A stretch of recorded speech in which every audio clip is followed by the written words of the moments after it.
Once upon a midnight dreary, while I pondered weak and weary over many a quaint and curious volume of a forgotten lore.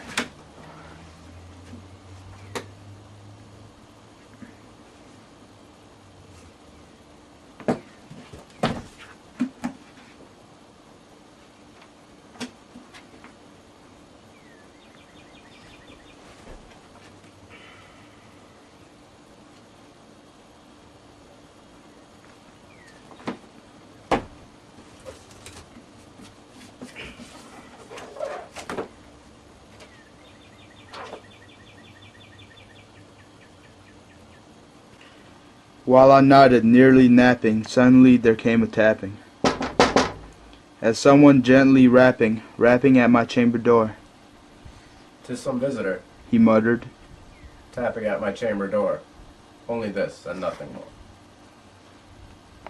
more. Distinctly I remember, it was a bleak December, and each separate dying ember wrought its ghost upon the floor. Eagerly I wished the morrow, vainly I sought to borrow from my books a cease of sorrow, sorrow for the lost Lenore, for the rare and radiant maiden whom the angels named Lenore, nameless here and evermore.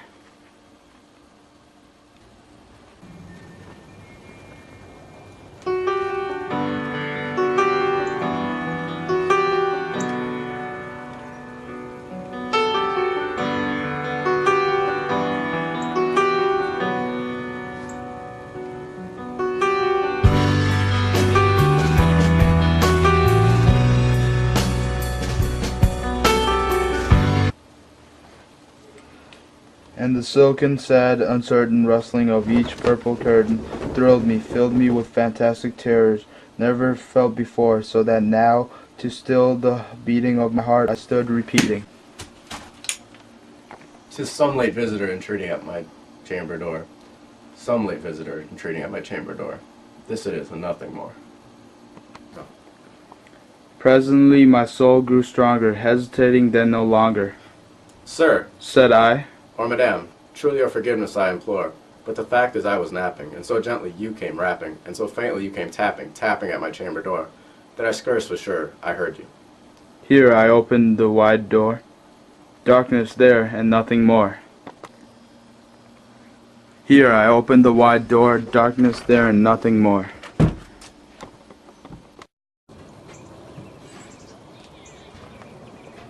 Deep into the darkness peering, long I stood there wandering, fearing, doubting, dreaming dreams no mortal ever dared to dream before. But the silence was unbroken, and the darkness gave no token, but the only word there spoken was the whispered word, "Lenore." This I whispered, and an echo murmured back the word, "Lenore." Merely this and nothing. Back into my chamber turning, all my soul within me burning, soon I heard a tapping somewhat louder than before. Surely that is something at my lattice. Let me see then what there it is, and this mystery explore. Let my heart be still a moment, and let this mystery explore. 'Tis the wind, nothing more.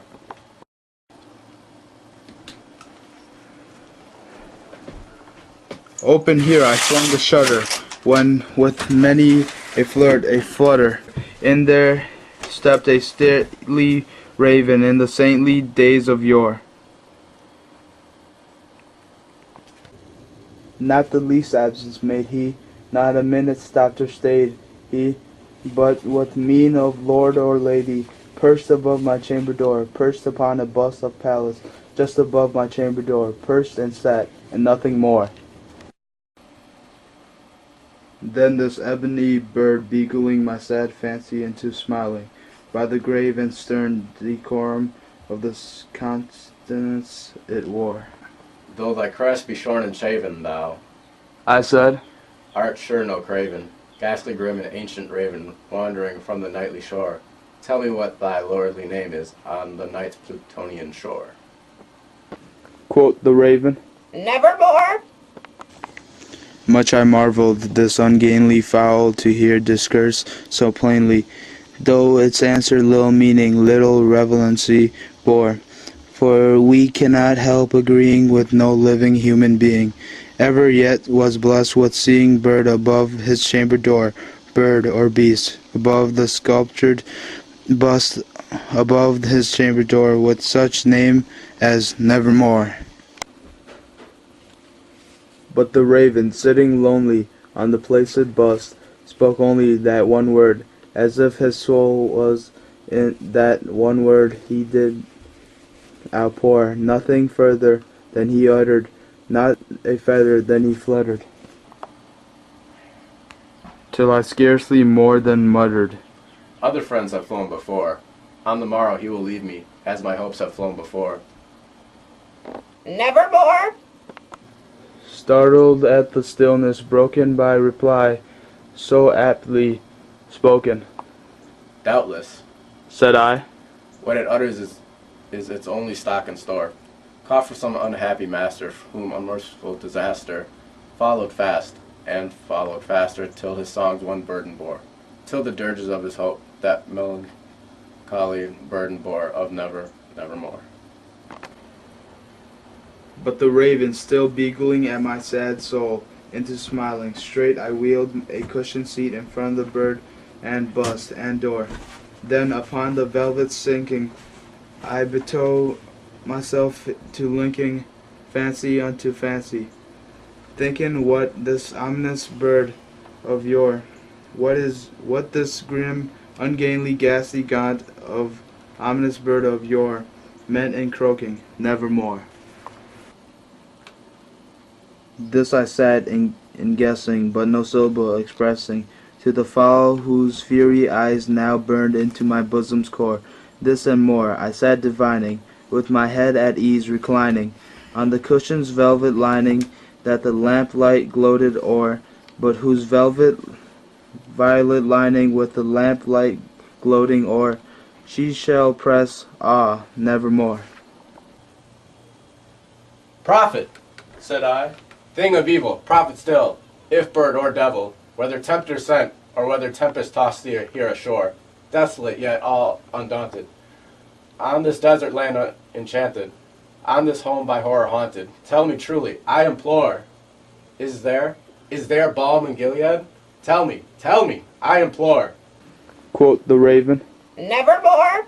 Still, if bird or devil, by that heaven that bends above us, by that God we both adore, tell this soul, with sorrow laden, if, within the distant Aden, it shall clasp a sainted maiden, whom the angels name Lenore, clasp a rare and radiant maiden, whom the angels name Lenore.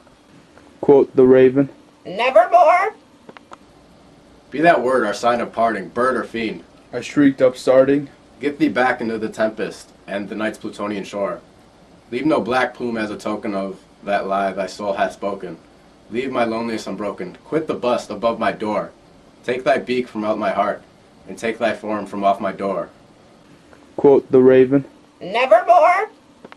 and the raven never flitting, still is sitting, on the pallid bust of Pallas, just above my chamber door, and his eyes, all the seeming of a demon that is dreaming, that the lamplight o'er his streaming throws his shadows on the floor, and my soul from out the shadow that lies floating on the floor shall be lifted, nevermore.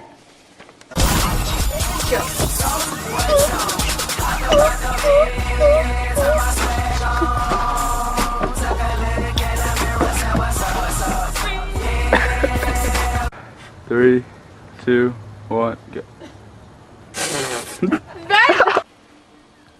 You make me really mad. Dude, you are making me Mara. so... Distinctly I remember it was Dude, you gotta look. the beating Stop of it. You never actually ruffled the curtain. No, you're not gonna... To someone entreating upon my... Nevermore.